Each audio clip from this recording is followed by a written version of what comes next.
ओम सच्चिदानंदेश्वराय नमो नमः। मैं आचार्य नरेंद्र मैत्रेय। मेरी पुस्तिका वेद धाम संस्कार संचेतना। वेद धाम संस्कार संचेतना। संस्कार क्या है? संस्कार की आवश्यकता क्या है?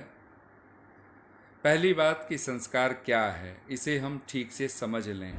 संस्कार शब्द संस्कृत भाषा का शब्द है। यही नहीं, यह शब्द बोलते ही परंपरागत षोडश संस्कार हमारे मानस में आते हैं। वैदिक परंपरा में यह संस्कार शब्द 16 संस्कार के रूप में परिभाषित हैं, पर यह संस्कार शब्द बहुआयामी शब्द है।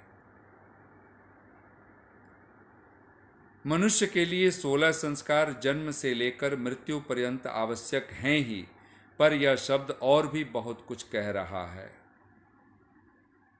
षोडश यानी 16 संस्कारों के विषय में ऋषि का यह प्रसिद्ध वचन है कि मनुष्यों के शरीर और आत्मा के उत्तम होने के लिए निषेक अर्थात गर्भाधान से लेकर श्मशानांत अर्थात अंत्येष्टि मृत्यु के पश्चात मृतक शरीर का विधि पूर्वक दाह करने पर्यंत 16 संस्कार होते हैं। संस्कार विधि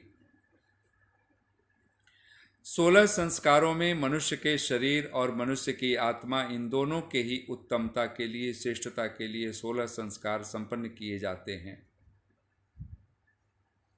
इन सभी 16 संस्कारों में यज्ञ की, होम की या कहें देवयज्ञ अग्निहोत्र की प्रधानता रहती है।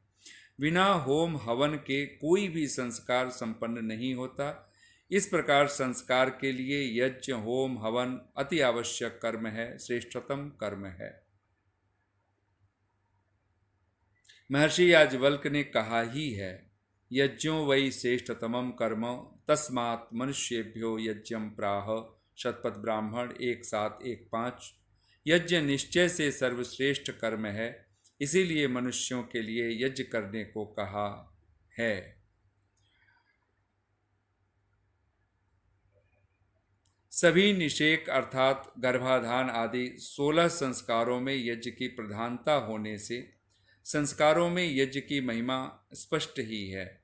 बिना यज्ञ के वैदिक संस्कृति में हम संस्कारों की परिकल्पना कर ही नहीं सकते।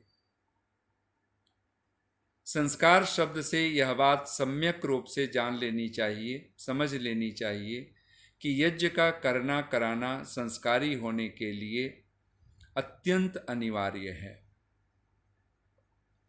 निसंदेह यह हम स्वीकार करें कि जो यज्ञ करने वाला, यज्ञ कराने वाला यजमान या ऋत्विक है, वह कभी भी अन्याय, अधर्म का, असत्य का आचरण नहीं कर सकता। यज्ञ करने वाला मनुष्य सहज ही तन से, मन से, वचन से, आत्मा से पवित्र होने लगता है। कहा ही है, यज्ञों वसोः पवित्रमसि यज्ञों वै वसुः। यज्ञ यजुर्वेद 1:2। यज्ञ पवित्र करने वाला है, शुद्धि करने वाला है। धन्यवाद।